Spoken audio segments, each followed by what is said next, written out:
Tomorrow at my house, we're celebrating my sister gender reveal for her baby. Oh, that's good. That's good. Having gender reveal, Hunter boy. It's good.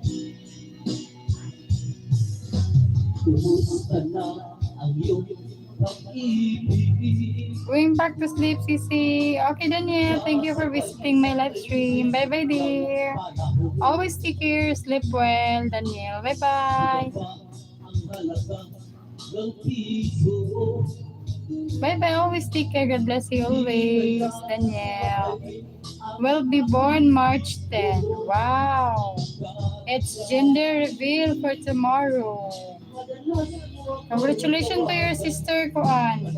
Answer boy. Congratulations to your sister.